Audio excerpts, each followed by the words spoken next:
What happens when you combine old stones with multimillionaires? You get the antiquities market. You can call it trading, you can call it trafficking. It's related to looting, it's related to collections. There are many aspects to the issue of selling cultural heritage. And there are many aspects of inequality related to it, as usually the countries where these products are or objects are sourced are countries in the global south. And they're mostly sold in or to collectors from countries in the global north who have a different power to enforce their regulations or to overgo regulations of host countries or home countries of these objects. This problem, this complex constellation of selling and buying antiquities in the international context is what we want to talk about today in our new episode of Future Frame TV. And for that, we invited a specialist, Daniel Salinas Córdoba, who is a Mexican researcher. He's a historian and archaeologist specializing precisely on cultural heritage. And he will walk us through the new media of selling these products, the old problems related to selling them, and how the different aspects of these objects matter for the home countries where cultural values and identity are attached to them, and for the buyers who mostly see them as aesthetic, rare goods that are incredibly valuable and thus very expensive and worthwhile owning for a collector. Please join us for this new episode. I'm Elise Krozer, your host for the Inequalities channel, and we will be talking about this with Daniel now.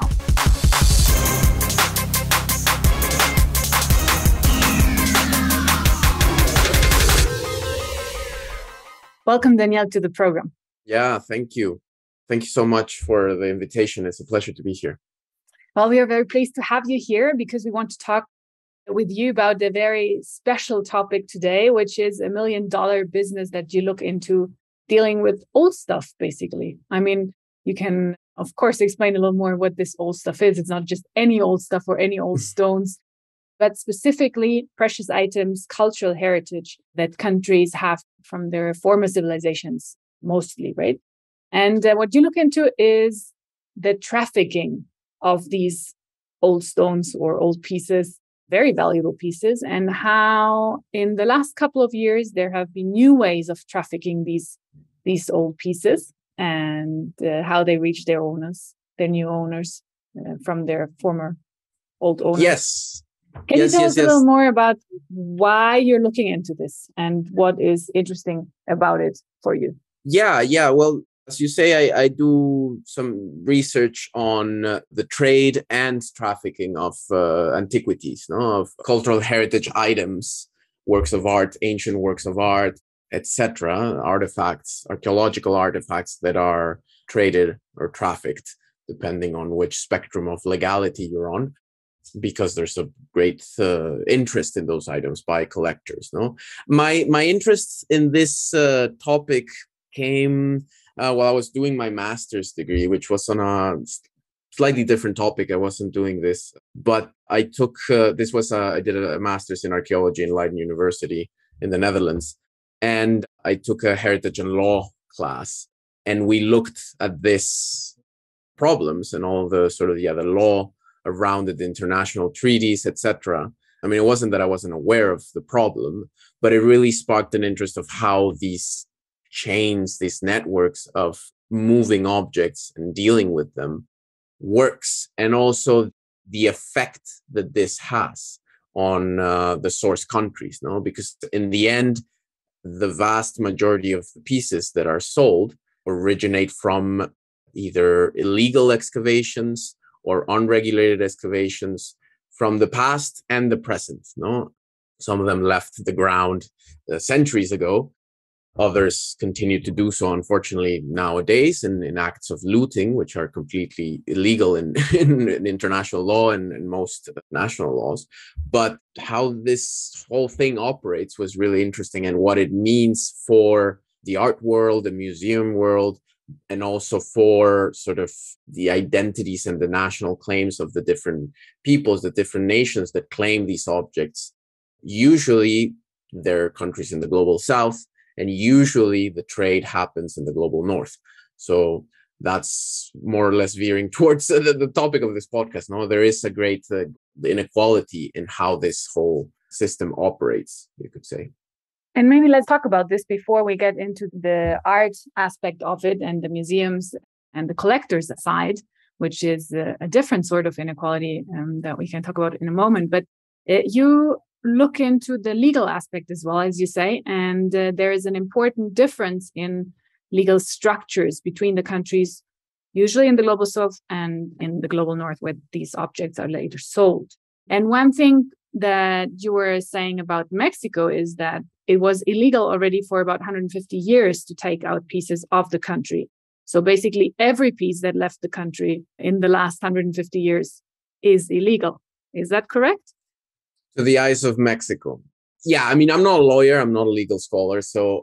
But in general, with these, there's two levels. There's national laws that each country puts in place to protect their own heritage against illegal export of it, no? And then there's the international frameworks, no, like treaties and conventions that countries, nation states sign and join, and that's the international level of the law aspect, no?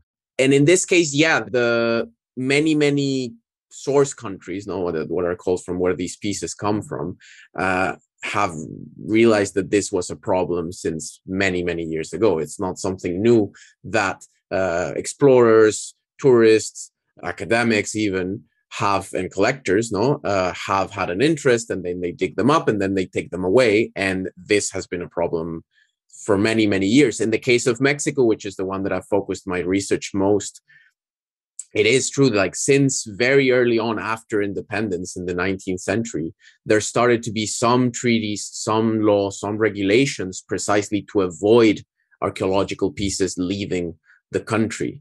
No, so in the eyes of Mexico, it has been illegal for things to leave. No, at least since those laws came into place in the 19th century. Now, of course, a lot of stuff left earlier in the times of the colony, no, like when Mexico, New Spain was part of the Spanish Empire. But the vast majority did leave more recently, in the second half of the 19th century and in the 20th century. So the problem here, and this deals with an inequality, you could say, is that many, if not all, of the international treaties, but certainly the most famous, the most widespread one, which is the UNESCO 1970 Convention on against the prohibition and against impeding in like import, export, and transfer of illicit cultural goods. No, that one and many others are not retroactive. This means that they, like, since the day that they were signed, that's when they start applying. So everything that happened before is not covered by these treaties and these conventions. And that's very problematic because it leaves this space of stuff that was looted and trafficked in the past. On an international level, it's not really illegal. And then you have also the legislations, the commercial law for trading in art or in valuable goods, no, that operate. And that's a big distinction, that in Europe or in the US, you have laws who permit that these items are seen as merchandise. They're seen as goods that can be traded, they can be sold, they can be bought, and it's private property. No, and that really clashes with how Mexico or many other source countries sees them, that they see them as patrimony, as cultural heritage, that in the case of Mexico can't, by law, cannot be private property, because it belongs to the nation, it belongs to all Mexicans. No, so then there's a clash there, but of course Mexico can't sort of impose its own laws on foreign territories. No, so that is a little bit part of the problem dealing with these topics. And what happens then with this clash? Well, it depends on the case. No, I think it's, for example, if you have an auction, which is one of the things that I've researched, and Mexico has become very vocal against the trade of archaeological heritage, Mexican archaeological heritage abroad, trying to stop auctions. No, so if you have an auction happening in Paris or in New York, no, by law there's not much you can do.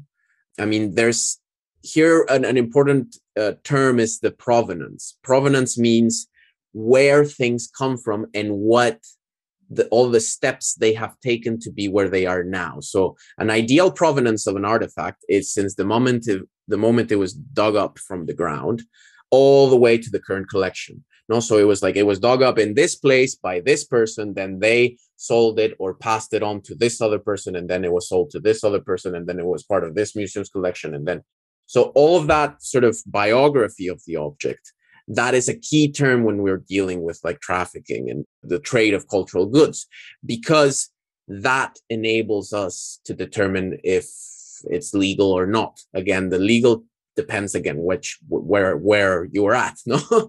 But usually as a common ground is that anything that doesn't have a provenance from before 1970 is suspicious. Like if items cannot be traced to before 1970, which when the UNESCO convention came into place, then it's very suspicious. If an artifact comes up and the first record that you have of it is the 1990s, that it was sold in an auction in the 1990s, you're like, well, where was it before that? That raises an alarm, because it most likely was looted and trafficked after it was illegal internationally. No, it's a very random thing just because the law came into that place. I mean, the damage is more or less the same. When you loot archaeological artifacts, you destroy the context, which is basically all the information of how the object is deposited. So, and that all of that data is what archaeologists, what we research and how we can learn more from the past. So, but yeah, it's in this term, it's very hard because often provenance in like the catalogs of auctions, it's very fragmentary or it's very, very vague. It's just like, oh yes, anonymous Swiss collection. No, that's the typical one, or a private old French collection from the 70s. And it's like, what does that mean? That's like very, very gray, but it gets to pass. It's not really the adequate, and things are changing. No, all of this, the due diligence, it's called in the art market, is precisely making that research and having a clear provenance of the objects. But often there's not. So if you don't have those details, like often if for example, if Mexico wants to stop an auction, they're required usually by the laws of the countries in which the auction that is happening to proceed in a judicial manner. You need like proof of a crime. And precisely the problem is that there's no proof. Like when you loot something, it's not like you leave a receipt like, okay, I looted 7 vases and 1 statue, and this happened, this and that, signed and stamped. That there's no paper trail. No, so but you need that to proceed sort of in a judiciary sense. So often what is most often the way to go is both diplomatic negotiations, like, and also increasingly public pressure, no? Which has been sort of the 2-pronged attack, you could say, that the Mexican government has had in the last 3-4 years. They're making a big fuss on the media, no, like internationally, the embassies, the heritage authorities, the foreign relations authorities, they're making a big fuss about stuff and asking, no, the authorities in the country where the auctions are happening to stop it, to look into it, and also asking the owners, no, a lot of times, well, sometimes and increasingly, I would say, there are amicable resolutions that sometimes collectors or their descendants, they're like, yeah, no, this shouldn't be here. This should go back to where it came from. And then they just donate them. They give them back willingly to the embassies abroad. No? And that is something that it does happen. And Mexico has been putting also more emphasis on that, on saying like, we got back all of this because the owners gave it back because it rightfully belongs in Mexico. No? So, but it does make it complicated in the end. The resolution of these problems depends also on the case by case. Of course, but it's generally complicated because there are also technical questions attached to it. I remember the big discussion about the so-called penacho of Moctezuma, the hairdress, which is owned by Austria, and of course Mexico claims that it should be owned or returned to Mexico. And there is a question of feasibility of the return because of these old artifacts. And would it be possible to conserve them properly here? And it's very expensive to fly them, and they might be damaged on the flight, etc., which is a slightly different problem than the auction stuff. But it definitely relates to it in terms of the diplomatic crises that can stem from these negotiations and the to some degree unsatisfactory solutions for both sides that most often relate to them. Yeah. It is a big thing. I mean, I would say that it's a different aspect of sort of these discussions. You have the trade side, which is all of this, like the auctions and the private collecting and private dealing of them, treating them as merchandise. And then you have the museum aspect, which is also very, very complicated. And it has been a very hot topic in the last years. And I do believe that in that sense, the tide is starting to begin to change, that each time it's seen as much, much more as something that's wrong to keep. Again, it depends on the context, because not all the pieces that are in big Western museums, not all of them are the product of looting, but big chunk of it are, no, like it on one way or another, no. But it is starting to change, no. Like recently, we had the amazing news here in Germany of the treaty between Germany and Nigeria, that the Benin bronzes, all the Benin bronzes in German collections are gonna go back, no. At least in title, in ownership title. Some might remain here, but as loans from Nigeria too. So that is starting to change. The other big one is the Parthenon marbles, no, that is still wrapped up, and the British Museum does not want to let them go, even if their case to keep them every time stands on a worse light, you could say. What are the intuitions? Maybe, I mean, it's pretty clear that the stealing, aspect of goods and private property or cultural heritage, but why is it so important for the countries to have these goods back with them? Well, because they matter. In the end, heritage, I like to see cultural heritage as sort of important stuff from the past, in a very, very plain matter. No, it's what matters for all different kinds of reasons, but it's what matters that was we've inherited from our forefathers, no, like the people who were before us. So there is various reasons, no, but often there is a cultural link to those objects. And particularly in the case of Mexico, again, there's a very, very strong link with specific objects, like going back to the Penacho de Moctezuma. That's very clear because it's associated with the Aztecs, no, with the Mexica Empire. So, and the whole notion of Mexican identity is rooted on coming from this great empire. So it is very important. It has also been built to be so important for all Mexicans, no? It's sort of a shared matter and everybody recognizes it, no? But there's many other reasons, no? Like in other cases, there's even like religious links still in place, no? Like all of the pieces that are looted from Southeast Asia, no? From Nepal, from Cambodia, from India, those are their gods that are still super important, religiously speaking, today, no? In the case of Latin America, of Mexico, in the end, because of colonization, there was a big breaking, and the religious aspect of the pre-Hispanic gods are no longer important in most cases. No, there's still some remnants, etc., but it's not like and then you have, because there is a people willing to pay a lot of money for them, for like the head of a Buddha or a Bodhisattva, the looters go and they chop the heads off of the statues, and then they appear in an auction. And that's like also, it's terrible, because you are depriving people of their cultural, religious links to their identity and their cultural heritage, not to the material things that matter to them, because of what I was saying, this link to the past and belonging to your community, etc. No? The reason I'm asking is maybe because of this difference of importance, right? What you're saying, there is a cultural importance for the community and for the country, or for the national aspect, or whatever for the religious aspect, the social groups, or whatever it is for the originating country. But that's very different from the interest that a private buyer has in these objects, which is usually, as you explain in your studies, it's prestige, it's value. It's kind of like a piece of art, any kind of piece of art, right? A painting or something like that. How can these be reconciled, or what can be done about the status aspect, maybe that these people want to collect?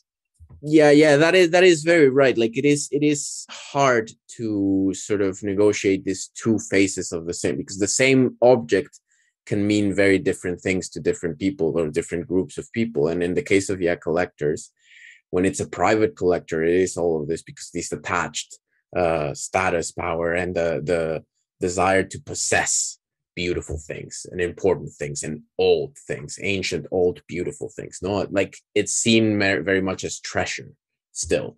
No, whereas there's all these other values attached to the pieces, the artifacts. No, be it the historical, communal, even scientific. No, the information they may possess or not to understand these the cultures in the past, even if a lot of it unfortunately was lost when they were looted, when they were taken out of their original context, but they still have some of that scientific value. No, so it's hard, and that's what makes cultural heritage so complicated, that it's not like a set thing. It changes and it means different things to different people. I think a possible solution, or at least to mitigate this problem and to move forward, is, and I think it is happening in a way, is the changing of opinions in this case. No, it's of looking at these things, highlighting these other aspects, that they're not just a beautiful piece of art that you put on your mantelpiece. No, it means so much more for so many other people. And it's by being in a private collection in your mantelpiece, you are depriving other groups of people, other communities, of that right to enjoy it, to know it, to even know it. Sometimes that's the problem with private collections, that because they're private, it's not like there's, at least in museums, you can see them. No, they have online catalogs, etc. In private collections, you don't even know what they have or don't have. No, so but this change of opinion of making it that it stops being something that is associated with prestige, and being more that the association of it being a problematic practice trumps the association of it being a prestigious item. A little bit what has happened in the last decades with like trophy hunting.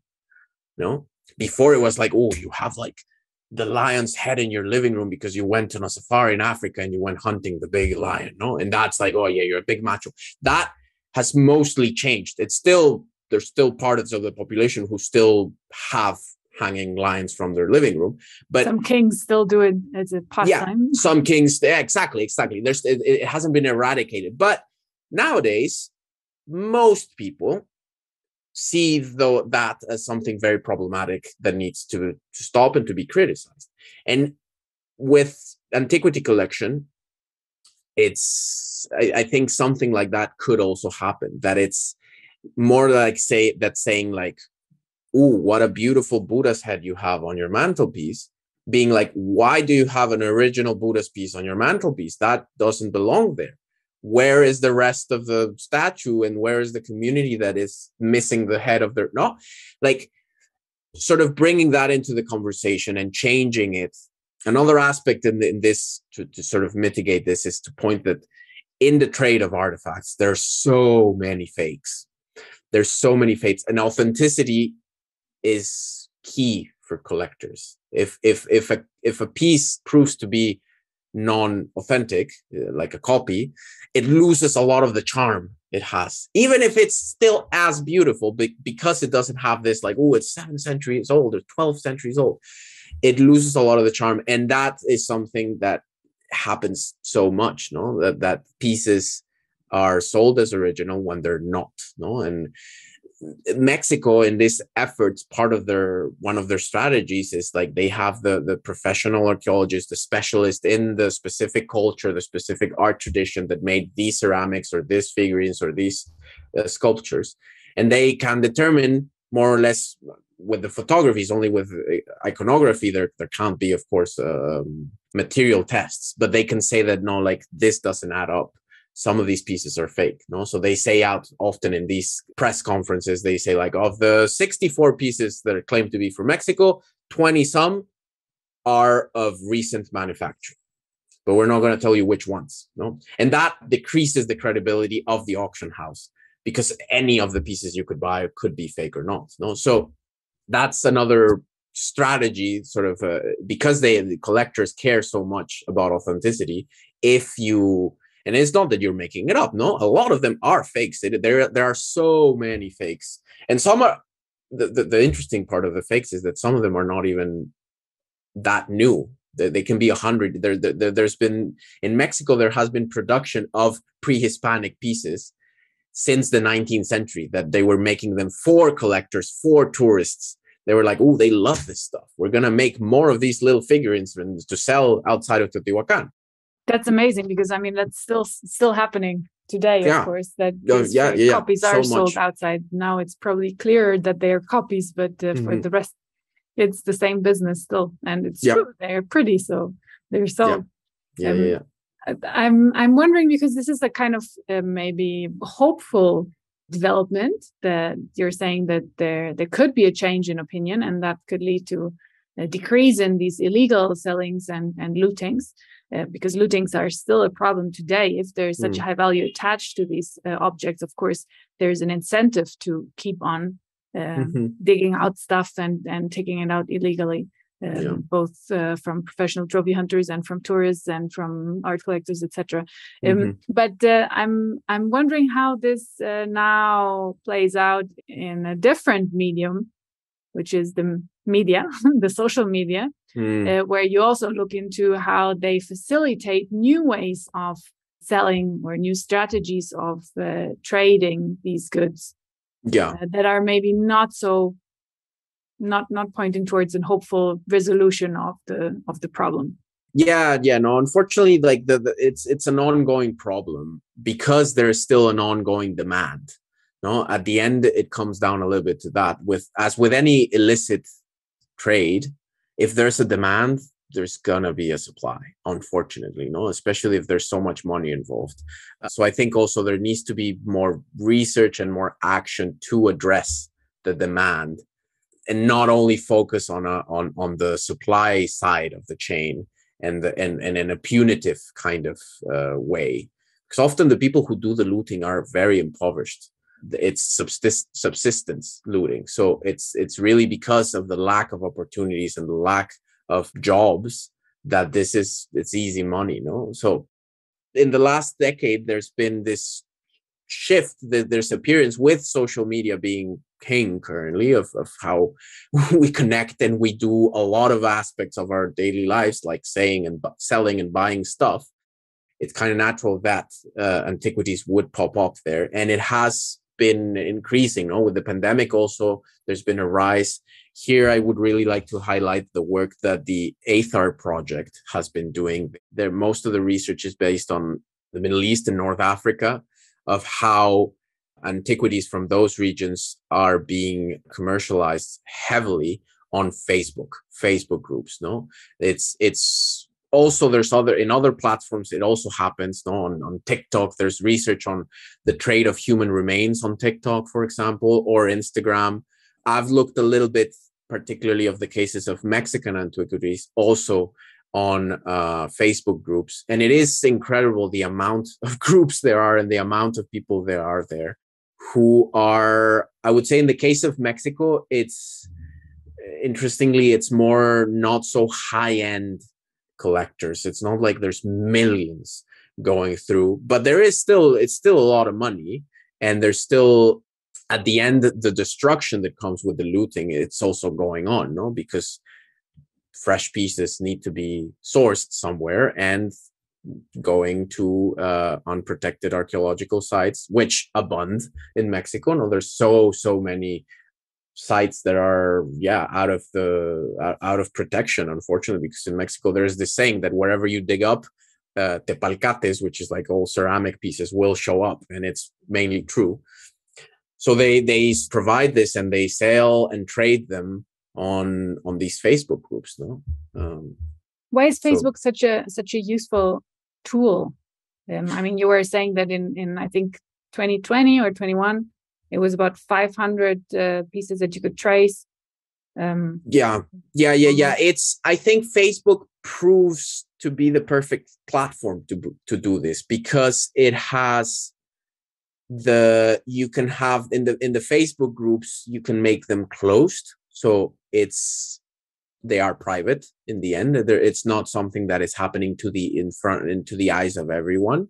No, you can post pictures, you can post videos, and you have a pool of potential buyers, people who are interested in collecting Mesoamerican antiquities in this case, and you offer your goods. No, it's kind of like secondhand selling of secondhand goods on Facebook. It works really well. As I have an old TV, I want to get rid of it. You advertise it on Facebook and somebody will buy it from you. It's a little bit the same, no? And then it also provides with the messenger aspect, which is encrypted messaging, to agree on the deal, no? And then you just post it off, same as you would again with like old clothes, no, that you're selling online. It's really designed in a way that the whole marketplace aspect of Facebook works really well, also for antiquities. And the problem is that even if they've changed their community guidelines, no, and because of mainly the work that the Athar project that I already mentioned, they drew a lot of attention to this problem, and they put a lot of pressure on Facebook to do something about it. In 2020, in June, they changed their community guidelines, so it is now illegal. It's prohibited to post or sell like historical objects, no. But the problem is that it's not enforced. And when it's enforced, it's just they delete the group and then another one pops up. So it is a big problem, I think, because Facebook makes it so easy for it. No, like it's really incredible. No, the Aether group is currently monitoring over 350 Facebook groups dealing with looted antiquities from all over the world. No, me personally, in my research on the Mexican side of it, I'm monitoring more or less around 45-ish, no, that operate in Mexico and surrounding countries. No, some in Central America, some in the US, and they're thriving. No, every time I go to make a count of their numbers, their members, it has grown. No, currently in all of those groups that I see, that there's almost 100,000 members combined. Of course, a lot of them are the same people, that they're on all the different groups, both the buyers and the suppliers, no, the looters and the traders. So it's hard to deal with, of course, because often also the authorities, like either police or the heritage authorities, do not have the resources and the know-how even to be dealing with this new realm of the illicit traffic of cultural goods, which is completely online. So it just adds up to the complication of the matter. Okay, so dissecting the layers of complexity here, we have to deal with an international question, right? So there's the national aspect and the international aspect, which has inequalities between countries, power to enforce their regulations or not, and how they clash with international laws that are usually more lenient than most individual countries' national aspects. And then we have the buyer-seller aspect, which is often very wealthy collectors have a lot of money to pay for prestigious goods that they create, more of that have prestige attached to them, independently of their aesthetic value. Because as you say, if it's a copy that is equally beautiful, that doesn't do the deal. It has to be the actual original one. So then there is a knowledge aspect, right? So an inequality of knowledge between different people that have to deal with these aspects. And then there's also the media or the technical knowledge, or the platform, or the technicality of selling them, right? And how agents or law enforcers have to be able to deal with these knowledge aspects, the different platforms, and the lootability of these groups and the secrecy. And so we have basically like 5,000 different layers of inequality that coincide and make this business more complicated. But besides what you were saying, the image aspect, what would be something that you think would be very useful to decomplicize or to improve the situation? Well, I think it's, as with all complicated matters, the solution has to be complex in itself. No, I think something that definitely is needed is more research into this, because still so much is still really unknown or unproved. There's a lot of you can guess sort of how these trade networks work or how social media is being used, but each country, each place has its own particularities. And then sort of, so that you need for one part more research, more cohesive strategies, both on the research and the implementation part, because a big problem is that a lot of things, like a lot of the solutions often don't work together or are only like a 5-year program and then it ends. So that makes it complicated because there's no continuation, and there's it's been 50 years, over 50 years since the signing of the UNESCO 1970 convention, which is one of the most popular ones in terms of members, adherent members, no, because that's another level. If a country has not signed that convention, then it doesn't apply to them, adding another complication. But all of these countries are members of it. But then you have all of these discrepancies in the law of what is and what is not allowed, according to whom. And of course, UNESCO can't force its members to do anything. No, in the end, it's not. It doesn't work like that. Each nation state is independent, and they do as they please in terms of the law and the implementation. No, so I think diplomacy really can go a long way. No, diplomatic solutions can have a long way. I do also strongly believe that the popular opinion has a say in this. No, like how all of this is perceived, and if negative attention is drawn to all of this, that might affect. But there's also, of course, the policing aspect. No, law enforcement plays a part. In a lot of countries, there is a specialized units that deal with this kind of heritage crime. No, one of the best examples is the Carabinieri. They have their own unit within the Carabinieri that is focused on heritage crime, and they're one of the leading ones because they've had it since the 60s, I think. So they really put a lot of resources into fighting this sort of crime.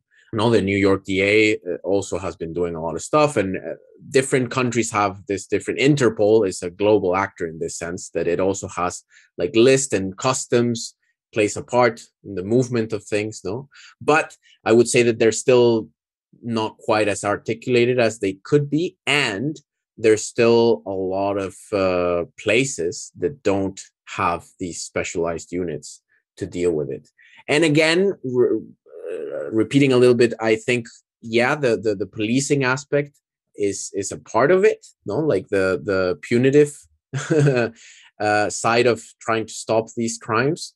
But there also needs to be changes addressing, again, the demand.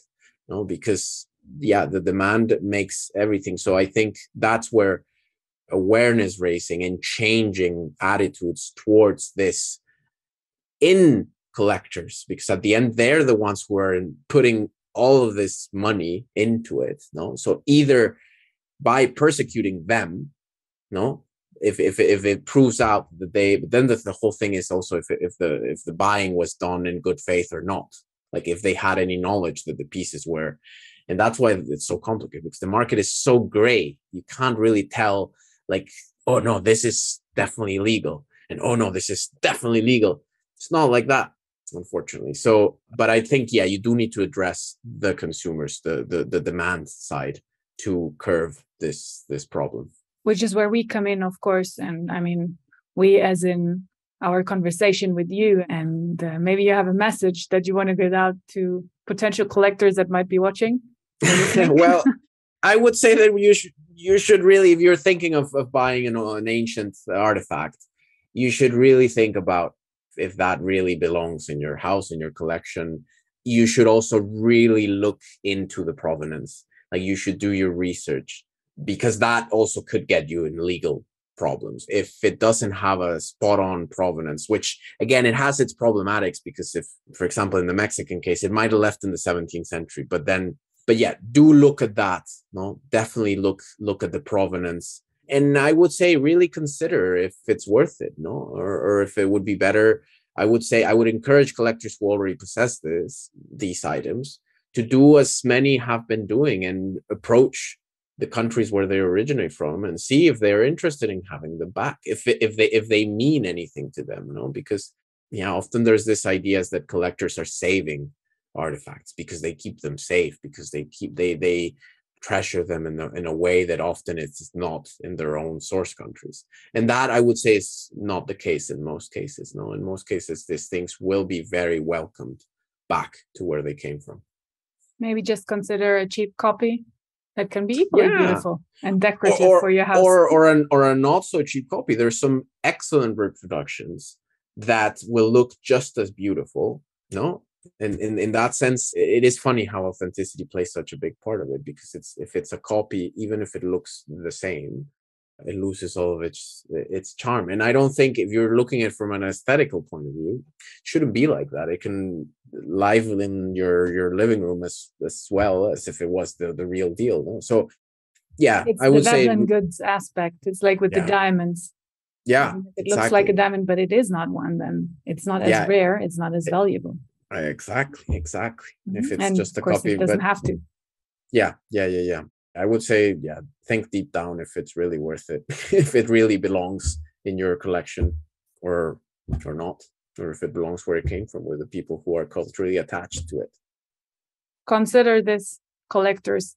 Thank you so much, Daniel, for sharing your insights on these very interesting and ancient, age-old problems. We hope that you continue researching these aspects, and which is also an important part, as you say, of improving or unknotting the knot of this complex problem. And we look forward to hearing more of your research in the future when you have something to share with us again. Thank you so much for being here with us today. Thank you, Alice, again for the space, for the invitation. It's a pleasure to talk with you, and yeah, we'll keep in touch. Definitely. Thank you, and thank you all for watching another episode of Future Frame TV. I'm Lise Krozer, your host for the Inequalities channel, presented by Traces.Dreams.